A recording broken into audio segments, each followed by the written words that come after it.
Well, welcome to Focus Today. I'm your host, Perry Atkinson, and we're going to do something a little bit different today, and I want to encourage you to be a part of it, okay? We're going to air an interview that I had with Dr. Alex McFarland about a week ago. He teaches Christian worldview and apologetics at North Greenville University. He does travel around the country and speak and does seminars. But we covered a variety of topics as it relates to today's culture and some of the issues that we're all concerned about. We did talk a little bit about the Duck Dynasty controversy and as well. But I want you to listen to this interview because I thought his tone and his explanation on some of these issues that we're all concerned about was very well done. And then when we're done talking to Dr. McFarland, we're going to open up the phone lines and give you a chance to join the conversation as well. So you may want to jot the phone number down now. It's 541-776-5368. Again, that's 541-776-5368. And if you're outside the immediate Medford area, up and down the southern Oregon coastline, Northern California, Klamath Basin, watching on television, on Roku, whatever, you're welcome to join the conversation as well. And that's 1-800-373-5368. Again, that's toll-free, 800-373-5368. Join me now as we talk to Dr. Alex McFarland. Something that I actually witnessed. I was watching the O'Reilly Factor, the Bill O'Reilly, the day that he tried to explain away Phil Robertson's statements concerning homosexuality. And I'm watching this show and I'm saying to myself, Bill, you got it totally wrong. And yet his arrogance, he seemed to push through as if he was the final arbiter on the topic and let it hang out there. And I, quite frankly, was fairly disgusted. I got as far as sitting down to the computer to write Bill O'Reilly an email, but I didn't, Alex. Maybe I should have. But I was, quite frankly, I was very disgusted. Did you see it? Yeah, I was. And yeah, it makes me squirm in my chair as well when any and all disagreement with homosexuality is dismissed as mere simple homophobia. Yeah. And so I wrote an article, and I've spoken on this in a number of places, but I really appreciate you taking some time to kind of unpack this and address this with me. Well, I do want to get into it because the other part of what Bill O'Reilly has done here is really the problem that a lot of people do. They cut and paste the Bible to say what they want it to say, and then they have the audacity to interpret it as the truth.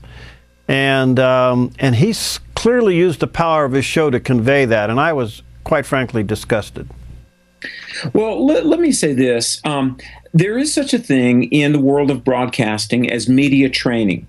And if you go through media training by professional publicists and people that work with politicians and corporate leaders, and let me say I've over the last 20 years had my share of media training as well. You need to understand this, folks, that talking heads on television and pundits and commentators and certainly politicians and often CEOs of businesses, they are trained to answer whatever question they want to answer. Let me say this. If you're in a hostile media situation or a hostile interview situation, the publicist will tell you, regardless of the question, you answer the question you want to answer. Now, let me say this. For those, when Christians come along and we say that abortion is wrong, or homosexuality is wrong, or Jesus is the one savior and Islam is a false religion, and then we are told that we're, anti-freedom, or we're heterosexist, or we're Islamophobic. Sometimes people dismiss our content out of ignorance, but oftentimes, like a Bill O'Reilly, or one of the other talking heads on television that dismiss a Phil Robertson as being homophobic, and they never address their arguments or their content. Let me say, they know exactly what they're doing. They're completely dodging the content, and they're just painting with a broad brush and falsely accusing any voices of dissent as being fear. And it's not that way at all. In the case of Phil Robertson and Duck Dynasty, there was no indication whatsoever that his remarks were made out of fear or phobia.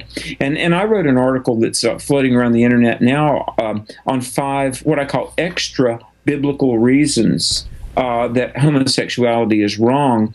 But we've got to address this pervasive accusation that any and all voices of dissent against the homosexual juggernaut and the well-funded, well-organized homosexual publicity machine, that it's homophobia. It's in some people's lives it might be, but certainly in the case of the great Christian thinkers of the world, it is not.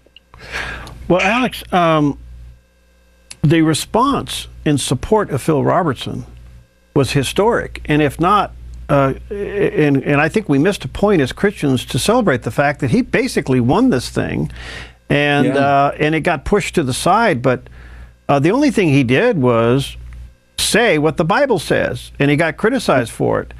And when I watched Bill O'Reilly pull out other scriptures about don't judge unless you want to be judged to slam him down, I thought, boy, this guy really missed a point. But at the end of the day, Phil Robertson won the argument. He really did. He really did. And, you know, for once, and maybe this will be the trend of many other victories, the gay, lesbian, transgender publicity machine got their hat handed to them, right, because there was a groundswell of support. As you may well remember, the Cracker Barrel people, right, Cracker Barrel restaurants, right, that were going to take all the Duck Dynasty merchandise off their shelves in about 24 hours, issued a public apology. And let me just say to everyone listening, what this illustrates is there is still a remnant of people, in fact, I would say more than a remnant, the majority, that believe in moral absolutes. Mm-hmm. And let me say, we believe in heterosexual monogamy and morality, not because we were force-fed it, but because it's written on the human heart. It's written on the human heart, and that's why the Bible calls it self-evident, undeniable truth, because we know right from wrong. We just don't always act on it or defend it. But yeah, Phil Robertson won this, and there was a groundswell because there is still human beings know right from wrong, and all the conditioning in the world, all the enforced pluralism of the public schools and a left-wing media, and all of the government pandering to the homosexual lobby because of elected officials that really don't have the moral backbone to stand for truth. All of the propaganda of 40 years is not going to change the fact that human beings in their heart have the law of God written there, and we know right from wrong. Boy, that's beautifully said. Do you think that the constitutional right of freedom of religion and freedom of speech got hurt as a result of this case with Phil Robertson? Well, I would say that the constitutional rights, the constitutionally protected right to freedom of religion and the free expression of religion has been eroded for years. The rights of Christians have been up for grabs for years. And, you know, we've got to remind people, and I think we're a couple of generations into folks who need to know this. Listen, friends, America is a pluralistic country in the sense of you're free to believe what you want to believe. You don't want to believe in God? Fine, don't believe in God. You want to engage in aberrant sexual behavior behind closed doors? Okay. But here's the thing. Our nation, 238 years ago now, our nation was founded from a biblical worldview. And when our elected officials defend the Judeo-Christian worldview that birthed America, they are not violating the First Amendment. Let me say this. Now, follow me, folks. Fisher Ames, that wrote the First Amendment, said also that the Bible should be taught in all public schools because that is the best vehicle for teaching young people morality.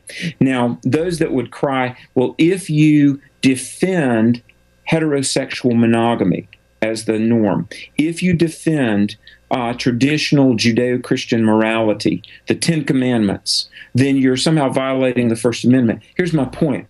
How is it that 21st century secularists know more about the application of the First Amendment than the man who wrote the First Amendment? If you want America you've got to have morality. If you want morality, you've got to have religion. And if you want to preserve what we've had for nearly 2.5 centuries, we have to understand that it was the biblical worldview that gave us America. Now, to those listening that might be atheist or agnostic or transgender or pro-homosexual, let me say, you want to be an atheist? Go for it. You want to be a homosexual? Go for it. But do not tear down the very context that gives you the freedom not to be a Christian. And it was Christianity that gave us America.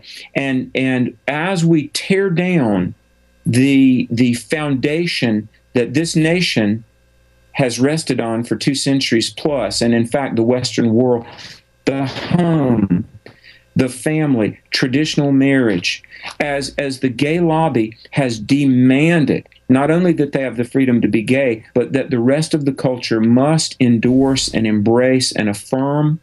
And indeed, if you don't celebrate homosexuality the way they do, you're homophobic, you're a hater, you're somehow denying them their constitutional rights.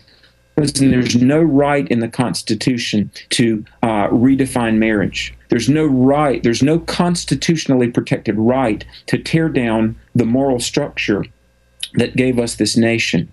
And again, we're free in the sense, you believe what you want to believe, but don't tear down the very worldview that gave you the freedom not to believe in God or not to be moral. If you want to be immoral, but don't tear down the milieu that gave you that freedom, wow, which has been America. Alex, that is spectacular. That's inspiring. Let me take a break. We'll be right back. Dr. Alex McFarland's with us today, and I want to get into his new book, 10 Issues That Divide Christians. We'll talk a little bit about that as well when we return. Hi, I'm Paulina, and I work at the Dove TV. Did you know that when you support the Dove TV, you have a profound impact, not only in our community, but around the world? It's your continued support that takes the inspiration and hope in the programs we produce and makes them available to the thousands of people who are watching these videos online every week. Help bring encouragement and hope to our valley and beyond by making a secure online donation today at our website, thedove.us.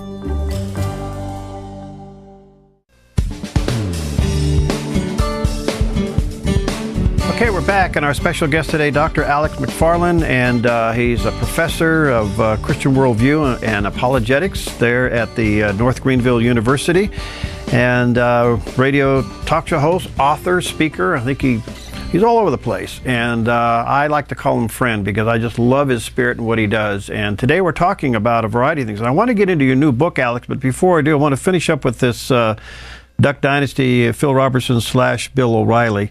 I find it interesting that Bill O'Reilly didn't get the pushback that A&E did because he got it so wrong. He was so wrong with it and so arrogant about being wrong with it. And he has the audacity to go on and then push his book of killing Jesus. I mean, the combination of that it was more than I could handle. Well, there's a lot on the Bill O'Reilly show that I do like, and I would really love to be on his program sometime and debate with him about some of these issues. Yeah, I wish you could. Oh, well, maybe God will open that door at some point. But we've gotten. Let me say it this way, friends. To say that there is morality and it's tied to the nature of God.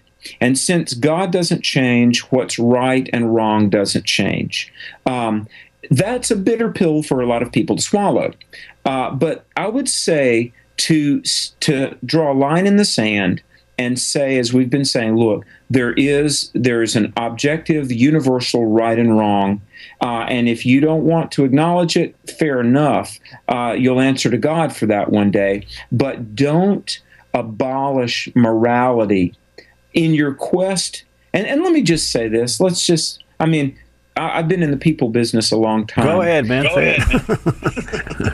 The homosexual lobby to legitimize and mainstream homosexual behavior, to mainstream gay marriage, and to redefine the family. All this is about is helping people assuage a guilty conscience and helping millions of people feel good about something deep in their heart they know is wrong. Now, if you want to be immoral, go for it. That's between you and God. But as I said, don't tear down morality that gives you the freedom not to be moral. Now, here's what I would say to the O'Reillys of the world.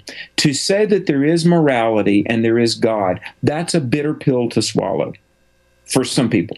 But I would submit to you that that is a less bitter pill than the pill we're about to swallow, which is societal chaos, which is the loss of our Constitution, which is the loss of our freedoms and our liberties. And I've got to say this, my friend, if 2014 had been 1776, we would not have an America. We have an America today because there were some women and men that were willing to say, look, right is right, wrong is wrong, there's a God, and we're going to stand up for what we know is true, and we may be killed, we might be imprisoned by the British. That's why on the Declaration of Independence they wrote, appealing to God for the rectitude of our intentions. Now, friends, everyone listening, you need to tell your pastor to preach righteousness. You need to write to your elected officials and say, hey, senator, congressman, governor, city council member, school board member, we love you. I'm praying for you. But if you go wrong, we will see to it at the next election that someone is installed who will stand for what's right. It's a bitter pill to swallow to stand for truth, but that's a less bitter pill than the one we're about to ingest, which is the loss of our nation, the loss of our freedoms, and absolutely societal chaos and ultimately bondage in the days ahead if we don't again get the courage and the righteous fire to stand up for truth. And that means standing against error, which includes the well-funded, well-organized, 4-decade-plus lobby for homosexuality that has infiltrated now the classroom, the media, the arts, the judiciary, the government, and even in some cases the church. Wow. I just can't even express it any better than you just did. Over to your book, 10 Issues That Divide Christians. It appears that some of these issues that are not only dividing us as a culture and as a people and as a country, they're now dividing the church. We're seeing even churches now say, I'm rethinking this homosexual thing, maybe it's not so bad. We're seeing the pluralization of the church. How can we turn things around if we ourselves are divided? That's a great question. And while we're talking about things that have to be said, let me say there is a real devil. Satan is real. And Satan has had some good innings in recent years. I mean, he's gotten the church divided on some key things that the Bible has spoken clearly about. And I wrote this book, The 10 Issues That Divide Christians, and I talk about abortion, homosexuality, gay marriage, the environment, the role of religion in politics. And I talk about American exceptionalism and talk about some things that I think Christians really ought to know where they stand on. And I got to say that I know where I stand because I know where the Bible stands. And again, the Bible is a book shown to be inspired, trustworthy, by compelling lines of evidence. By the way, the 10 Issues That Divide Christians, that's my 15th book. And in a number of my other books, The 10 Most Common Objections to Christianity and How to Answer Them, and my Stand series that I wrote with Tyndale and a number of others. I wrote a book for parents on answering the toughest questions your children have about God. But I've in depth unpacked a lot of the evidence, history, archaeology, the manuscripts, so many reasons that we can trust the Bible. And I would be happy to come to anyone listening, I'll come to your church and speak. I'll debate your local atheist. Call me. My website is at alexmcfarland.com. But the reason we, the church, are divided on these fundamental issues is because we live in a culture of biblical illiteracy. And even those within Christendom, think about this, there are supposedly 173 million Christians in America. Mm-hmm. And if we were biblically informed, if we were disciples of Jesus and committed to obey the Lord, period, it would look like a really different America, wouldn't it? It sure would, and you would change any election. Oh, hey, folks, we've got the numbers. I mean, the Phil Robertson outcry, and suddenly A&E backpedaled, and Cracker Barrel and Barnes & Noble that was going to blow out all the Duck Dynasty merchandise, and everybody changed their tune right quick. Listen, for the issues that matter, support of our Constitution, limited government, repeal of this communist medicine called Obamacare, this communist health plan, repeal of the Sharia encroachment that's happening in many communities, defense of traditional marriage, support for the state of Israel, any of the things that matter to conservatives and any of the things that our founders would have stood for. Look, we could swing any election we wanted, right, exactly, if Christians would register to vote and then vote from a biblically informed perspective. Yeah, as they say, vote your values and value your vote. How can people get a copy of this book, Alex? Well, praise God, it's published by Regal Books of Ventura, California, 10 Issues That Divide Christians. It's available, online. My online store is at alexmcfarland.com. Amazon, Barnes & Noble, your local Christian bookstores, which I encourage you to support. You name it, you can find it. Okay. All right, so do you think the church now is beginning, you do a lot of speaking in churches, and do you sense a pushback now that maybe we've allowed this to go too far and maybe the Christian community is starting to wake up and we have to get involved to save our country? The fires are starting. Moments before this interview for which I'm very grateful, I got a call from Mississippi. A group wants me to come. I'll be in California in a few weeks at the California Baptist Convention is having an evangelism conference. I mean, I'm seeing some sparks, but here's the thing we've got to overcome, this, what I call a false dichotomy, that my faith, my religion is in one box, but politics is in a completely separate box. We've got to understand that Christians must be politically informed and politically engaged.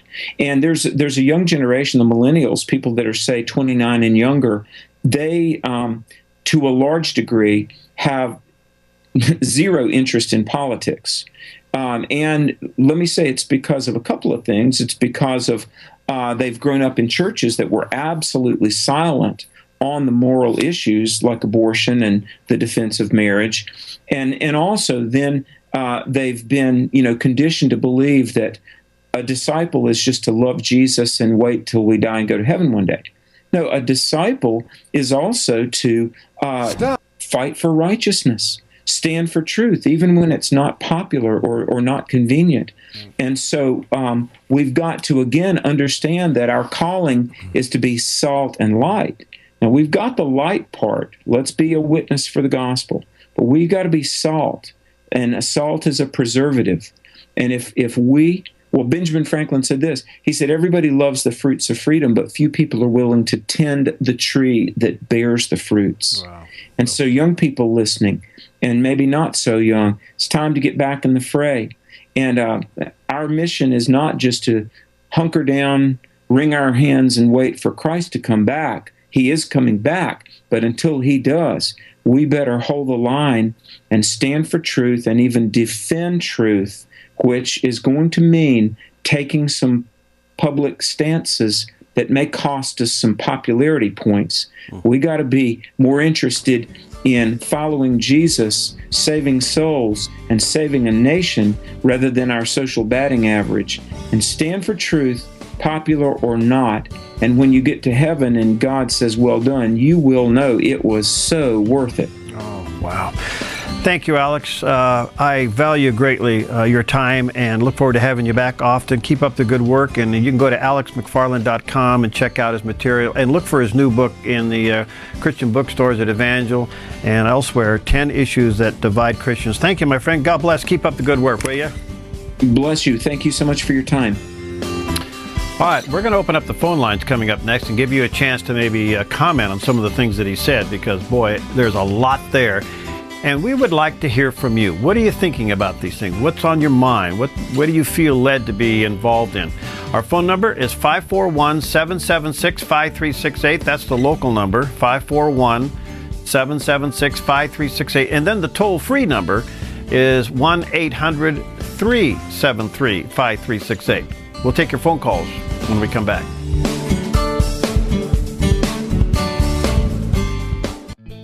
Hi, I'm Daniel and I work at the Dove TV. You know, compared to Portland, Seattle, and LA, Medford might be considered a small market, but at the Dove, we're excited about the opportunity to make a big impact right here in our community. And you help make that happen. Did you know that more than 90% of our income comes from people like you? You can help us now by making a secure online donation at our website, thedove.us, or by phoning 541-776-5368.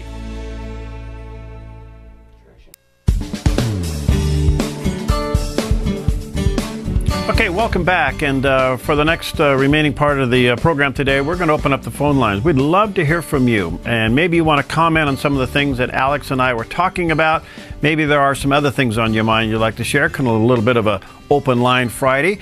The local number in and around the immediate Medford area is 541-776-5368.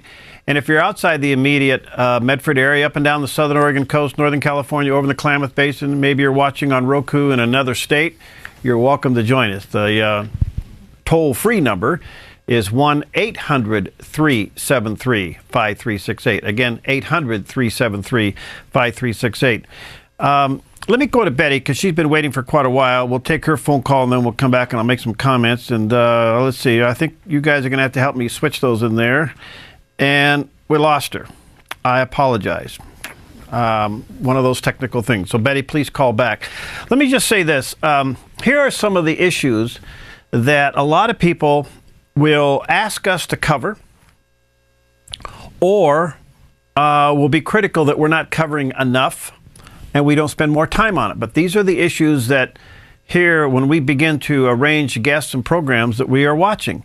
Evangelism, abortion, persecution of the church and of Christians, traditional marriage, homelessness, education, which is big today, politics, obviously, voter registration, about the current administration and its opposition to Christian values, constitutional violation, Obamacare, just to mention a few things.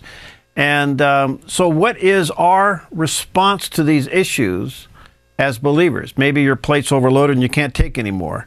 Anyway, those are some of the things that Alex and I talked about.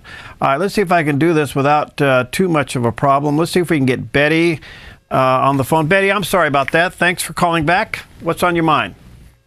Hi, Perry. Thank you for taking my call. Can you hear me? Yeah. Okay, I am in the car. And I didn't get to hear a lot of the program, but I've heard Alex before. I just wanted to encourage people to get to know what the Constitution says, because we are ignorant as a nation to know what our rights are. There is a class in Grants Pass that's free on Saturday at noon at the Grange Co-op corner of Redwood Avenue and Dowell, and I would like to encourage the listeners to go to it. Okay. And starting when? Saturday at what time? It's at noon, and it's an hour-and-a-half class. John Chambers is a teacher, but it's very interactive with a lot of people discussing different issues. And I think this is like the third time he's going through the Constitution. He has been a teacher in the public schools on teaching government and stuff, and so it's been really informative, and it's really taught me so much on what the government is allowed to do and what they're overstepping their boundaries, and we are not stepping up as people to say what our rights are and what we're supposed to be doing. You know, Benjamin Franklin said he's given us a republic if we can keep it, which means we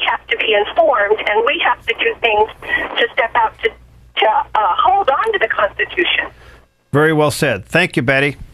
Thank you so much, Perry. You bet. God bless. All right, let's go to Earl. We'll check in. Again, our phone number is 541-776-5368. And if you want to join the conversation. Hi, Earl. Thanks for waiting. What's on your mind? Good morning. I have 2 points. The first one is, if the Christians would invite their friends, family, and neighbors to church and remind them to read their Bible, that would have a great effect on America.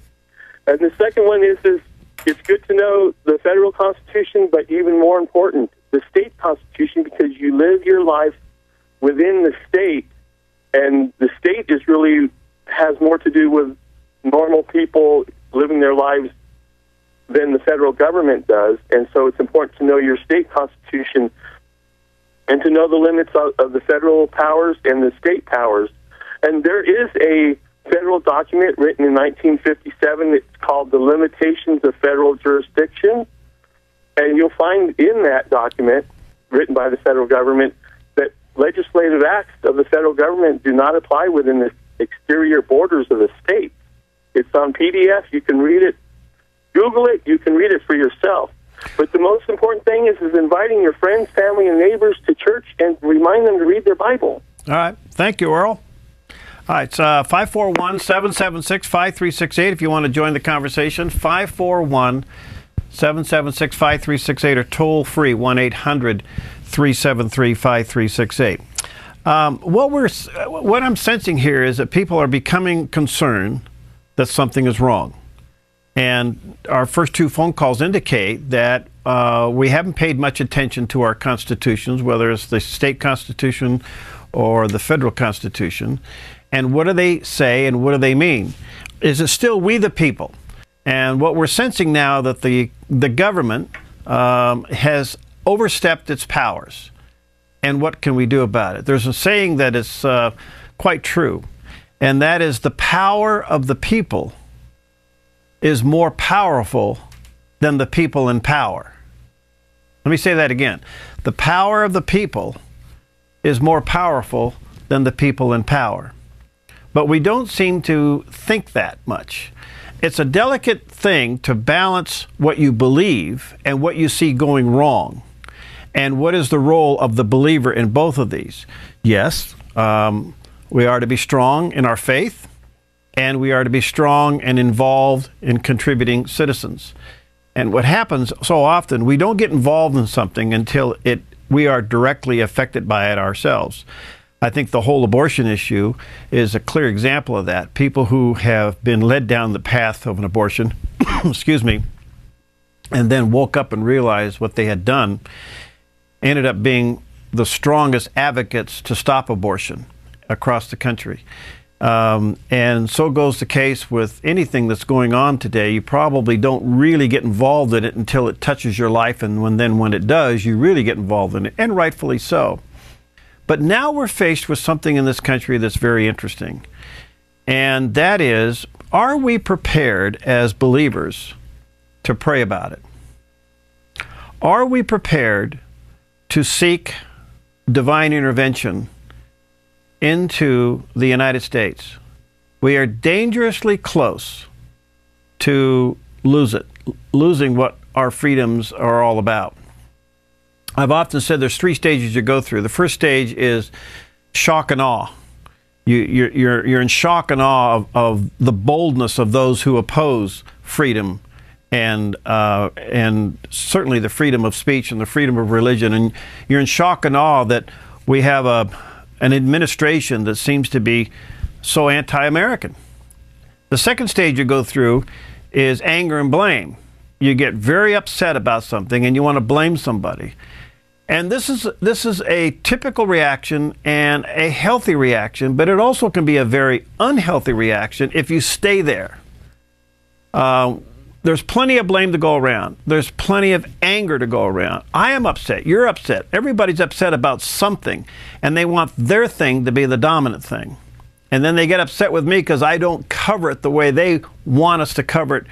They want more attention given to their concern than all of the concerns that we're looking at. Just one of the things that we do it. So we do go through that stage of anger and blame. We get upset and we want to blame somebody. It's their fault. It's that guy. It's this administration. It's that group, this group. it's that pastor, they're not teaching it right, they're not saying it right. And if we're not careful, we stay there. And that's where the enemy does his best work, because he can divide and conquer if we stay there. And then the third stage you go through is personal responsibility. It's where you realize you probably can't change it all, but you can change yourself and about how you respond to it and how you're going to get involved and where God may have you serve. Maybe God's calling you to serve at the Gospel Mission or Hearts with the Mission or Youth for Christ or over at the Pregnancy Center. Maybe you can serve in helping the homeless. Maybe you can serve in working with voter registration and things like that. These are areas that you can, if you look at it and you say, I'm just one person, I can't solve the whole thing. No, you can't.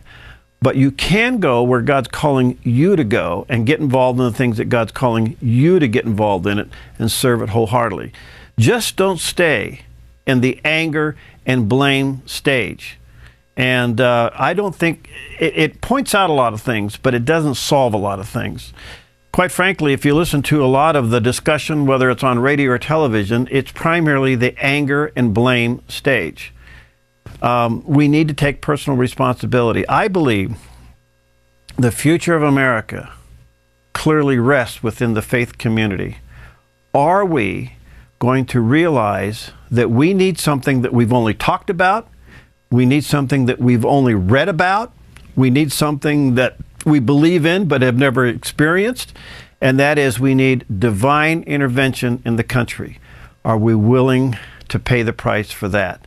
I'd love to hear from you. We're going to take a break. Our phone number is 541-776-5368. That's the local number, 541-776-5368, or toll free. And again, that's 1-800-373-5368. We'll be right back. Hi, I'm Paula, and I work at the Dove TV.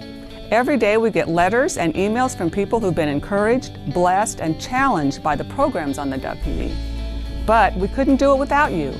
Did you know that more than 90% of our income comes from people like you? You can help us continue to bring inspiration and hope to our community by making a secure online donation at our website, thedove.us, or call us at 541-776-5368.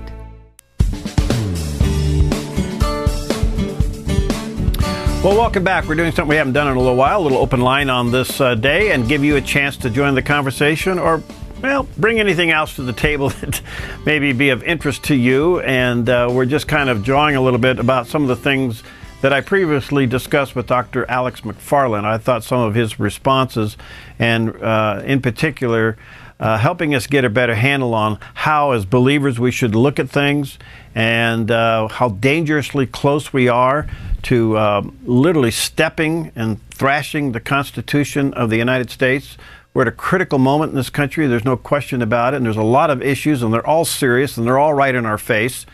And you may be overwhelmed with it. I mean, there's days I turn the news off. I just can't handle it anymore. Maybe you're like that as well.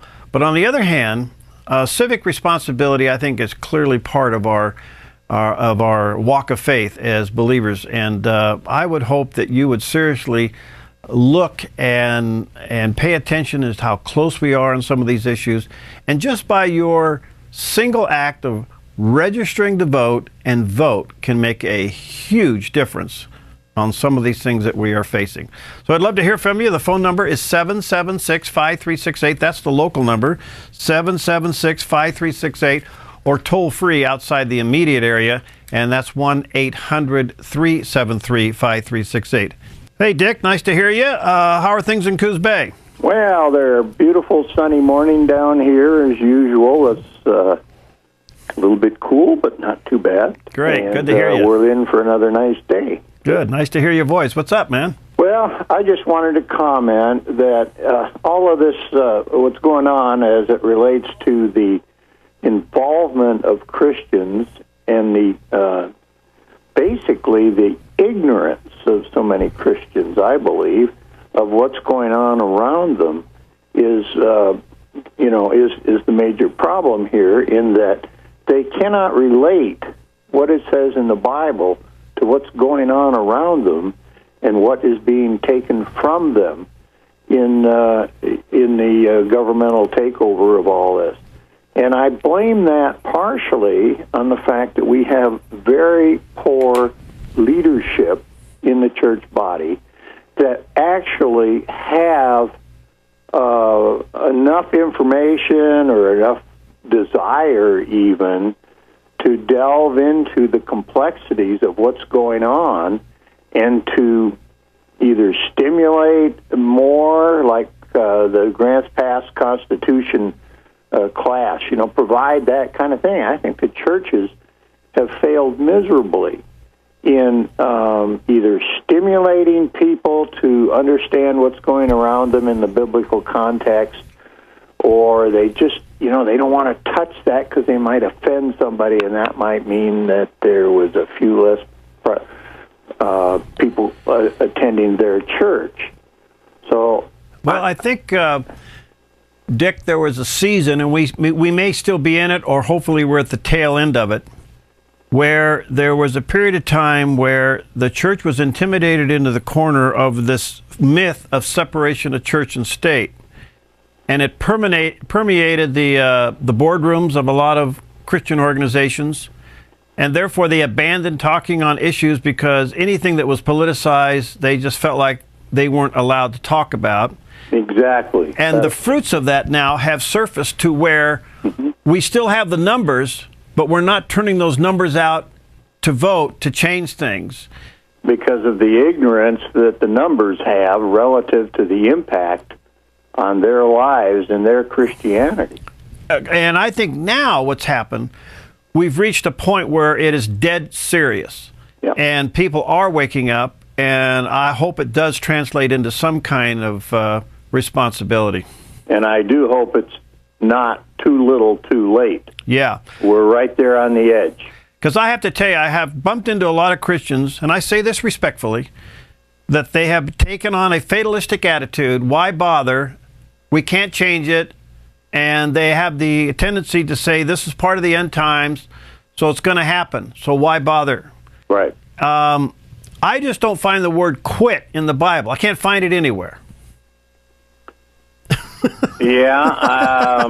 That's when you get to be our age. Why, by golly, you're not quitting. You're still actively working. You just your point of what you're trying to do into maybe something that God has you doing. Well, it says, occupy till I come. Yeah. And that either means he comes and gets you by way of the grave or rapture. But bottom line is stay at it. There you go. Thanks, buddy. Nice talking to you. All right, bye-bye. God bless. All right, 776-5368. Love to hear from you. Join us, 776-5368. That's the local number outside the immediate Medford area. Toll free, 1-800-373-5368. Hi, Pam. Thanks for waiting. What's on your mind? Hi, Perry. I just wanted to say that you've got it. It's the Christians are not registered to vote. They're not voting because they feel like who they're going to vote for is not the Messiah, so they're not going to do it, and that's been the difference. We at our church, at Trail Christian Fellowship, have been doing the voters, stop voters, paying for their abortions, and we've only gotten just a fraction of our members to sign the petition, and it's because they're not registered voters in our church, and that's all across the United States. And we got to start becoming registered and go out and vote. Well, you bring up a great point, Pam, and that is we have a chance in the state of Oregon to stop taxpayer-funded abortions. And there's a petition out there, and they'll be in churches, and there already are in some churches. And folks, the first thing you got to do is make sure you're registered to vote. Now, if you changed your name, you've moved, you got to re-register. Register to vote and do it right away. And let me ask you this question. Are you aware that you, myself included, that you are paying for 11 abortions a day in the state of Oregon? And we can stop that. I didn't know that, Perry, till you said it on your radio station, and I was outraged. And that's when I got motivated to help out and do something. But good. You've got to be registered to vote. You've got to get in the game. Thanks, Pam. Keep up the good work. God bless you. You too. That is the point. And there is one point that we can perhaps really zero in on. The petition to stop taxpayer-funded abortions in the state of Oregon is out there. And we need to gather all of these signatures. I think it's about 150 some odd thousand signatures between now and Mother's Day. Now, folks, we've done this many times before. We can do it again. Two things have to happen. Number one, you have to be registered to vote. If you've changed your name, if you have, in other words, gotten married, if you have changed your address, if you've changed in any way, you've moved streets, P.O. boxes, whatever, re-register to vote and do it right away.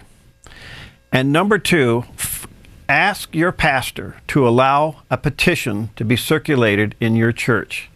It's totally 100% legal. You can do that. Appoint somebody. Maybe you can be that point person in your church to have a petition and gather folks before and after service to sign this petition. That will put the measure on the ballot in November, which is going to be a big election cycle because it's midterm elections and there's a lot at stake, especially in Congress. So it's going to be an incredible time to get a large amount of people out to vote.